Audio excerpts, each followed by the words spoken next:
नमस्कार, स्वागत है आपका। मैं हूं आपके साथ में ऋतु तोमर। जीवन में घटित होने वाली हर एक घटना ग्रहों की चाल पर निर्भर होती है। मान, सम्मान, यश, अपयश, हानि, लाभ, सब कुछ हमारे कर्म के साथ भाग्य पर निर्भर करता है और भाग्य का फल ग्रह, नक्षत्र, राशियों के अनुसार मिलता है। इस बार 29 मार्च को सालों बाद कई महासंयोग बन रहे हैं जिनका हमारे जीवन के साथ देश दुनिया पर व्यापक प्रभाव पड़ेगा। किन राशियों के लिए ग्रहों का परिवर्तन शुभदायक, मंगलदायक रहेगा और किन राशि के जातकों के लिए अनिष्टकारी, साथ ही किन छोटे छोटे उपाय से ग्रहों की अशुभता दूर कर सकते हैं, उनको अनुकूल बना सकते हैं, ये सब हम आपको बताएंगे अपने खास कार्यक्रम ग्रह गोचर का महासंयोग में। जीवन में सक्सेस पाने के लिए जितना कर्म करना जरूरी होता है, उतना ही भाग्य का साथ मिलना भी। एक बार फिर ग्रहों का महासंयोग बन रहा है। 29 मार्च के ग्रह परिवर्तन पर सभी की नजरें टिकी है। सालों बाद 29 मार्च को 4 बड़े महासंयोग बन रहे हैं। हिंदू नववर्ष के मौके पर बन रहे महासंयोग का देश दुनिया पर क्या असर पड़ेगा, नया वर्ष कैसा रहेगा, जानते हैं।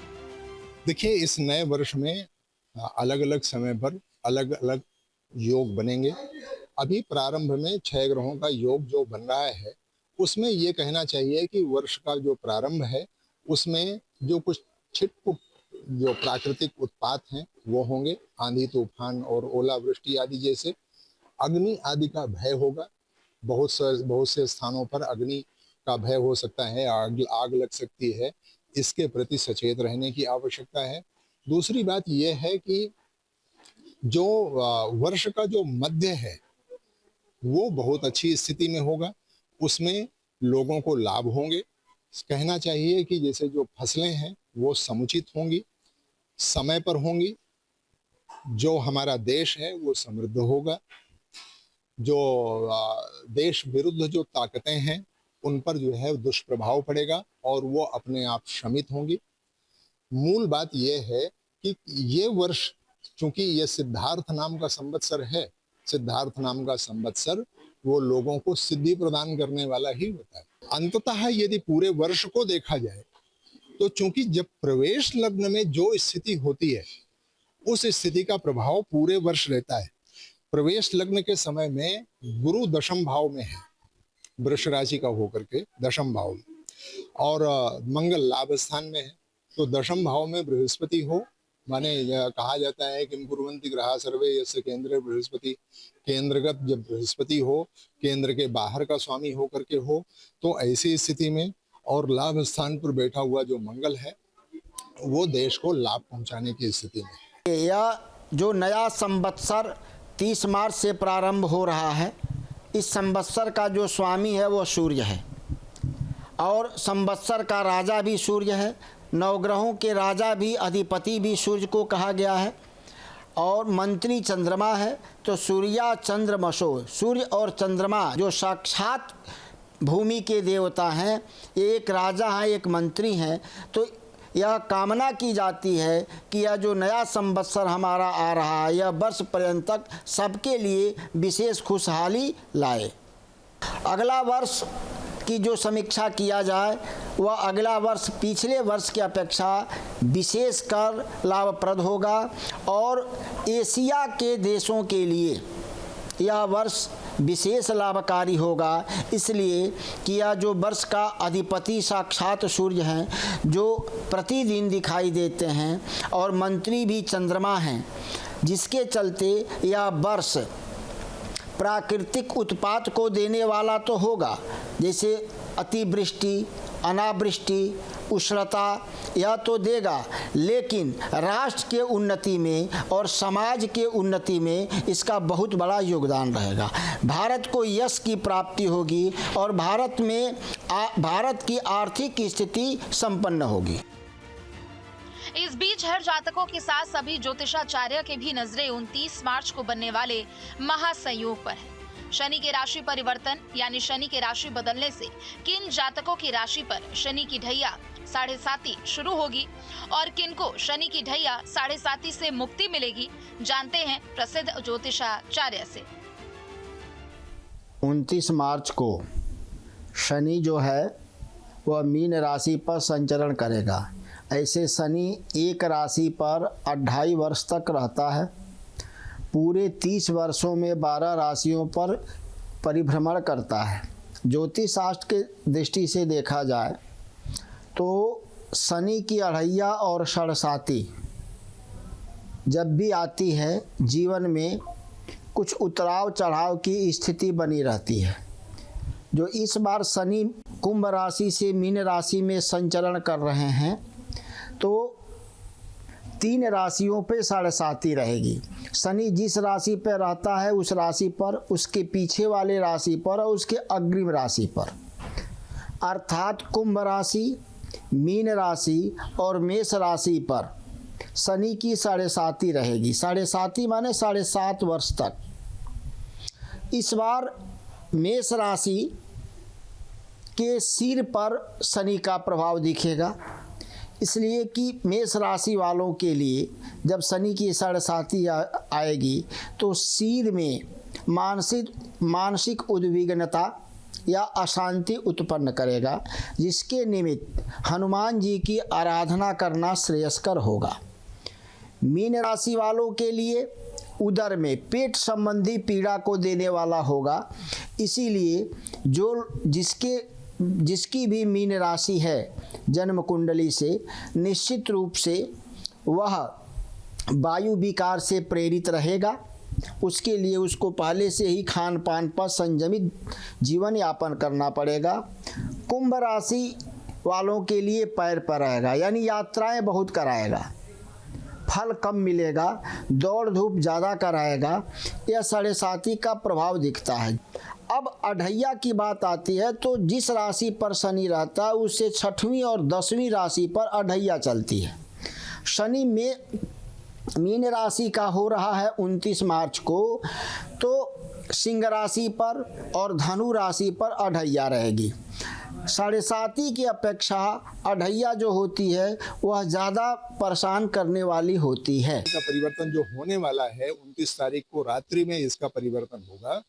वो परिवर्तन कुछ लोगों के लिए सकारात्मक प्रभाव लेकर के आएगा और कुछ लोगों के लिए नकारात्मक भी होगा।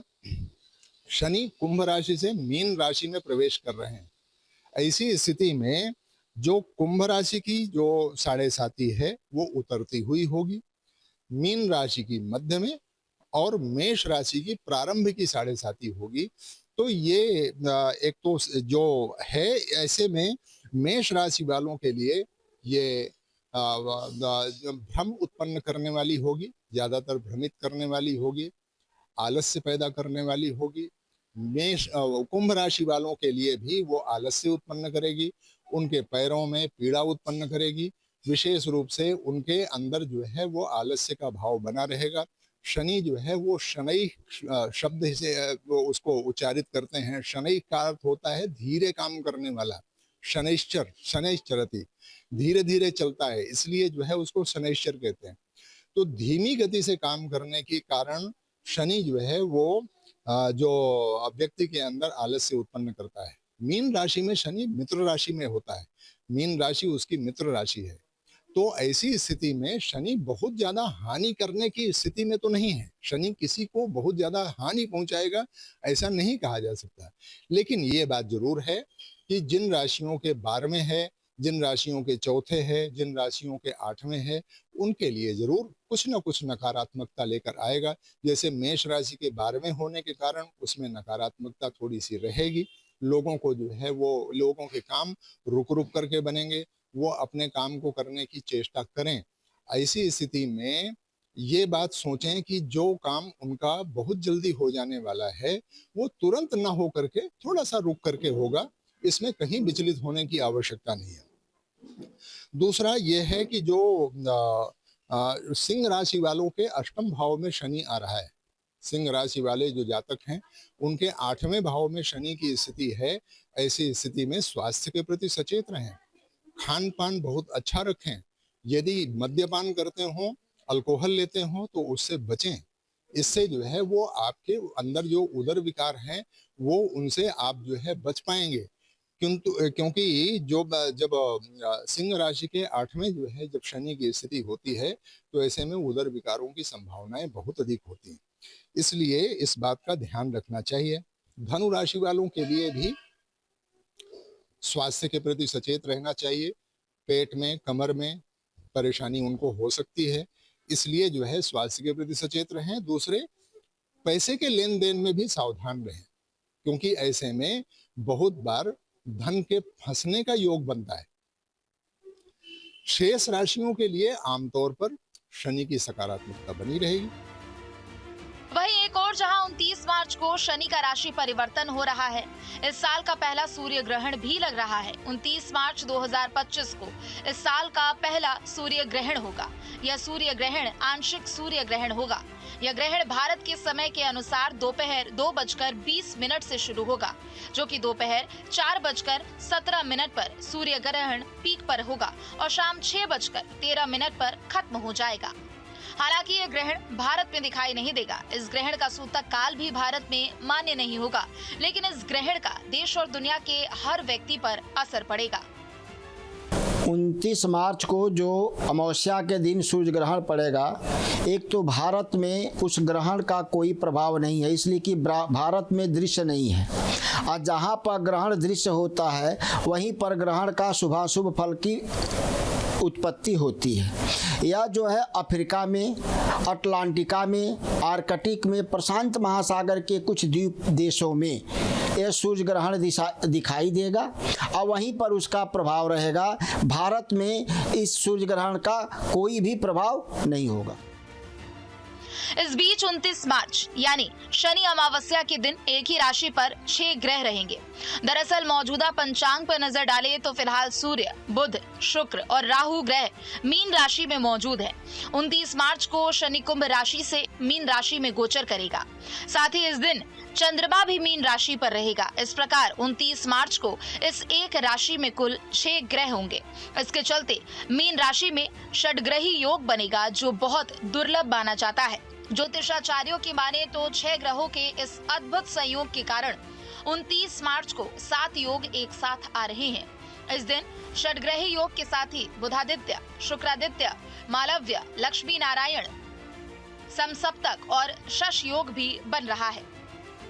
29 मार्च को देर रात्रि षडग्रही योग है। 6 ग्रह एक साथ आ जाएंगे। उनमें से चंद्रमा, राहु, बुध, सूर्य और शुक्र, शनि, ये 6 ग्रह एक साथ आ जाएंगे। ऐसे में जो अत्यधिक आंधी तूफान आना, ओलावृष्टि होना, उससे जो है कुछ फसलों को नुकसान होना, ये एक स्वाभाविक सी बात होती है। प्राकृतिक उत्पात जिसको कहते हैं, बहुतायत नहीं, बहुत अधिक नहीं कुछ होने वाला है, किंतु इतनी सी बात अवश्य है कि अधिक से अधिक जो आंधी तूफान है उनका आना, ओलावृष्टि आदि होने की वजह से फसलों को नुकसान होना, ये सब होता है। एक बात इस बात को जानना चाहिए कि जो षडग्रही योग है वो अधिकतम 2.25 दिन तक ही रह सकता है, क्योंकि चंद्रमा का जो राशि परिवर्तन होता है वो 2.25 दिन में होता है। 2.25 दिन में अपना राशि परिवर्तन कर लेगा और षडग्रही योग से पंचग्रही योग हो जाएगा। 5 ही ग्रह रह जाएंगे। वो देश के लिए लाभदायक है। अन्न उत्पन्न होगा, अच्छा अन्न उत्पन्न होगा, वर्षा अच्छी होगी। इस बात को जरूर समझना चाहिए कि इस तरह के योग में खंड वर्षा का योग बनता है। खंड वर्षा का मतलब होता है कि कभी एक क्षेत्र में वर्षा हुई, दूसरे में नहीं हुई, दूसरे में हुई, पहले में नहीं हुई। इस तरह से खंड वर्षा का योग बनता है। इस बात को जरूर समझना चाहिए। जो षडग्रही योग है ये मीन राशि में गोचर करेंगे। सारे के सारे ग्रह, जो 6 ग्रह हैं, वो मीन राशि में गोचर करेंगे। तो ऐसी स्थिति में जो सिंह राशि के जो जातक हैं उनके ये 8वें भाव में होगा। ऐसे में उनको चलने में सावधानी की आवश्यकता होती है। सावधानी बरतें। हमारे यहाँ कहा जाता है रात्रौ ग्रहांतरम न गच्छेत। रात्रि में यदि आवश्यकता न हो तो घर से दूर न रहें, घर के पास में ही रहें। तीसरी बात ये कही जाती है धावन न गच्छेत, बहुत तेज गति से वाहन न चलाएं। तेज गति से वाहन चलाएंगे तो उससे नुकसान की संभावना है। कूपे आत्मावलोकनम न कुर्यात्, माने जैसे कोई बड़ा जो जलाशय है उस जलाशय के नजदीक बहुत सुरक्षित तरीके से जाएं। उसके पास में बहुत बहुत ज्यादा जो है उस पर बड़ी बड़ी लंबी सी क्रीड़ा न करें, कहीं ऐसा नहीं हो कि उससे हानि हो जाए। अग्नि आदि से बच के रहना चाहिए, अग्नि आदि की सुरक्षा करके रखनी चाहिए, क्योंकि जो ग्रहों की स्थिति है उसमें राहु, बुध, सूर्य, चंद्रमा, शुक्र, इतने सारे ग्रह हैं। इन सारे ग्रहों का जो प्रभाव होता है वो अलग अलग, कोई जल तत्व से संबंध रखता है, कोई वायु तत्व से संबंध रखता है, कोई अग्नि तत्व से संबंध रखता है। इस कारण से जल, वायु, अग्नि, रात्रि और अंधकार, ऊबड़ खाबड़, इन सब जगहों से और इन सब समस्याओं से बच के रहना चाहिए। ये जो है वो जैसे विशेष रूप से जैसे जो सिंह राशि वाले हैं उनके लिए, जो धनु राशि वाले हैं उनके लिए, और जो मेष राशि वाले हैं उनके लिए ये विशेष रूप से निर्देश है। उधर शनि अमावस्या के दिन पितृकर्म शुभ अनुष्ठान करना सभी के लिए अति उत्तम होगा। साथ ही जीवन में आने वाली सभी बाधाएं दूर होगी। शनि अमावस्या के दिन किया गया पूजन, पाठ, जाप विशेष फलदायी होता है। 29 मार्च को जो परिवर्तन है वो बहुत ही बड़ा परिवर्तन है, क्योंकि इस दिन से लोगों के ऊपर साढ़े साती और ढैया की परिभाषा बदल जाएगी। यानी कि किसी पे साढ़े साती और ढैया का प्रभाव शुरू होगा और किसी की ऊपर जो शनि की साढ़े साती है वो उससे मुक्त होगा, ढैया से मुक्त होगा। शनि ही एकमात्र ग्रह है जो क्षण भर में राजा को रंक और रंक को राजा कर देते हैं। शनिदेव क्या करते हैं, परिस्थितियों में बदलाव कर देते हैं। जब परिस्थिति बदलती हैं तो ऐसी घटनाएं होती हैं कि व्यक्ति भाग्य के आगे विवश हो जाता है। शनि का ये जो परिवर्तन है वो कुंभ राशि से शनिदेव निकल के मीन राशि में आ रहे हैं, और सबसे खास बात यह है कि ये शनिचरी अमावस्या के दिन आ रहे हैं। 29 मार्च को शनिवार का दिन है, अमावस्या तिथि है। तो जब अमावस्या और शनिवार का मिलन होता है यानी कि शनिचरी अमावस्या होता है, उस दिन ये परिवर्तन बेहद खास है, क्योंकि अगले दिन नवरात्र प्रारंभ हो रही है। यानी कि जिसके भी जीवन में शनि का कोई कष्ट है तो वह शनिचरी अमावस्या को दान करे, पुण्य करे, अपनी राशि के अनुसार उपाय करे। बिल्कुल सरल उपाय बताए जाएंगे और उसके बाद नवरात्र मनाए। कहते हैं ना, शनि जाते हुए अच्छा लगता है और लक्ष्मी यानी कि देवी आते हुए अच्छी लगती हैं। तो ये महापरिवर्तन है, इसका सभी राशियों पर प्रभाव पड़ेगा। मेरे, आपके और सभी के जीवन पे इस परिवर्तन का प्रभाव पड़ेगा। इस सरल उपाय बता रहे हैं। जिस भी राशि पे कष्ट हो वो क्या करे, शनिचरी अमावस्या है, एक तेल ले ले पात्र में, कड़वा तेल, और उसमें अपना चेहरा देखें, शनिदेव का नमन करें, अपनी छाया को दान करें। क्यों? क्योंकि शनिदेव सूर्य पुत्र हैं और छाया के पुत्र हैं। सूर्य की 2 पत्नियां थीं, एक संज्ञा और एक छाया। जब संज्ञा सूर्य के तेज को बर्दाश्त नहीं कर पाई तो उन्होंने अपनी कार्बन कॉपी, जिसको हम लोग छाया कहते हैं, एक छाया क्रिएट कर दी। तो छाया से भगवान शनिदेव हुए। तो क्योंकि शनि का संबंध छाया से है, इसलिए जो भी व्यक्ति 29 मार्च 2025 शनिचरी अमावस्या के दिन छाया दान करेगा, सबसे शनि का कारगर और बेहद सरल उपाय है कि व्यक्ति अपनी छाया को एक पात्र में लेके तेल भर के उसमें चेहरा देखे, 1-1 रुपए करके 8 सिक्के डालें और शनिदेव से प्रार्थना करें, और उसी के साथ अपनी छाया को दान करेंगे तो साढ़े साती ढैया जिनकी लगने वाली है वो लगते मान ही प्रभावहीन हो जाएगी। यानी कि शनिदेव जो दंड अधिकारी हैं वो कम से कम कष्ट देंगे, क्योंकि शनि न्याय के देवता हैं, और जब शनि न्याय करते हैं तो व्यक्ति की परिस्थिति बदल जाती है। शनिवार की अमावस्या है तो अगर आसपास कहीं शनि मंदिर हो तो शनि को तेल अर्पण करें। शनि को तेल चढ़ाने का विशेष महत्व है। जब भी आप शनिवार के दिन या अमावस्या के दिन, और इस बार तो दुर्लभ संयोग है, शनिचरी अमावस्या है, इस दिन शनिवार के दिन, अमावस्या के दिन यानी कि शनिचरी अमावस्या के दिन शनिवार को शनिचर देव को जाके तेल चढ़ाएं, दान करें। यदि संभव हो तो जिनकी कुंडली में शनि कारक हो वह नीलम रत्न धारण करें, 8 रत्ती का। 8 रत्ती क्योंकि शनि का अंक होता है 8। तो अगर इस दिन व्यक्ति 8 रत्ती का नीलम, जो लोग नीलम नहीं खरीद सकते हैं तो वो जमुनिया या नीली उपरतन धारण करें। तो शनिदेव का रत्न अगर 8 रत्ती का दाहिने हाथ की मध्यमा उंगली में धारण किया जाए, शनिश्री अमावस्या के दिन छाया दान किया जाए और गरीबों असहायों की सेवा करने का संकल्प लिया जाए, जिसके जैसे मेष राशि के ऊपर 7.5 साल है, तो अगर प्रति शनिवार को वो गरीबों की सहायता करते हैं, दान पुण्य करते हैं, तो शनि की पीड़ा उनको छू भी नहीं सकती है। अभी तक हमने आपको ग्रहों की चाल, ग्रह गोचर और महासंयोग के बारे में बताया। अब बताते हैं वो छोटे छोटे अचूक महा उपाय जिसको करने से आप अपनी कुंडली में कमजोर ग्रह को बलशाली, प्रभावशाली और अपने अनुकूल बना सकते हैं। साथ ही सभी ग्रह बाधा दूर करने के साथ आप उन्नति प्रगति के पथ पर आगे बढ़ सकते हैं। देखिए, हमारे यहाँ शास्त्रों में कहा गया है कि यदि आप एक की साधना कर लें, माने केवल सूर्य की साधना कर लें, तो बाकी जो ग्रहों के जो दोष होते हैं वो अपने आप शमित हो जाते हैं। सूर्य की उपासना करने का बहुत सरल सा प्रक्रिया है। बहुत सरल सी प्रक्रिया ये कि वो सूर्य को जल दें, सूर्य को प्रणाम करें, और जैसे आपके आसपास कोई मंदिर हो वहां पर जाइए, हनुमान जी महाराज का दर्शन करिए। तो हनुमान जी महाराज के दर्शन करने से, सूर्य को प्रणाम करने से, सूर्य को जल देने से जो ग्रहों की शांति होती है, ग्रह अपने आप शमित हो जाते हैं और उनका जो दोष है वो पूरी तरह से निवृत्त हो जाता है। तो इस बात का ध्यान रखना चाहिए कि हमारे यहाँ शास्त्र कहते हैं कि अहिंसकस्य दान्तस्य धर्मार्जित धनस्य च दया दाक्षिण्य युक्तस्य सर्वेशानुग्रहा ग्रहा। इसका अर्थ होता है कि आप हिंसक न हो, आप हिंसा न करें, कुछ ना कुछ दान करते रहें, लोगों की सेवा करते रहें, धर्म पूर्वक आप धनार्जन करें। धर्म पूर्वक धनार्जन का मतलब पूजा पाठ से धन अर्जित करें ऐसा नहीं है।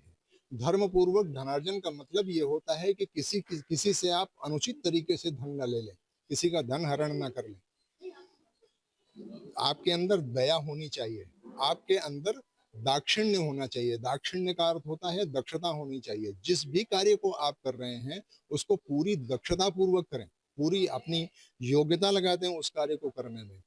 निश्चित है कि आपको किसी भी ग्रह का नकारात्मक प्रभाव आपको परेशान नहीं करेगा। जिसके ऊपर भी शनि की 7.5 हो वह प्रतिदिन या शनिवार को सुंदरकांड का पाठ करे, और नहीं तो शनि के मंत्र का जप करके शमी के लकड़ी से हवन करने से शनि के दोष दूर हो जाते हैं। जो व्यक्ति अगर नहीं करता है वह केवल हनुमान चालीसा का भी अगर 3 पाठ करता है तभी शनि के कुप्रभाव से वंचित हो जाता है और शनि अच्छे प्रभाव को देने लग जाते हैं। एक लोगों की अवधारणा है कि शनि केवल खराब ही करता है, ऐसी स्थिति नहीं है। कभी 7.5 भी व्यक्ति को बहुत उच्च पद को देने वाला होता है, लेकिन शनि के प्रीत्यर्थ, शनि के प्रसन्नता के लिए हनुमान जी की आराधना या शनि के मंत्र का जप या शनि का दीपदान करना चाहिए। जिसके ऊपर शनि की अढ़ैया हो वह निश्चित रूप से हनुमान जी की आराधना करे या शनि की आराधना करे। और एक है नमो भगवते वासुदेवाय, नमो भगवते वासुदेवाय का भी यदि वो व्यक्ति जप करता है तब भी शनि की अढ़ैया से उसको शांति मिलती है। मन में जो भी व्यक्ति धर्म का आचरण करता है, सत्यनिष्ठ होता है, व्रतपरायण होता है, निश्चित रूप से उसके जीवन में खुशहाली आती है। जो भी व्यक्ति किसी भी धर्म का हो अपने इष्ट का यदि आराधना करे, नवरात्र में भगवती परम्बा की आराधना करे या अन्य देवी देवताओं की अगर कोई आराधना करता है तो उसके जीवन में निश्चित ही उन्नति होगी। कुंभ राशि की 29 मार्च से उतरती 7.5 रहेगी, तो उसको शनि की लात कहते हैं। यानी कि जब शनि चरण में आ जाता है तो खूब भगाता है, खूब दौड़ाता है।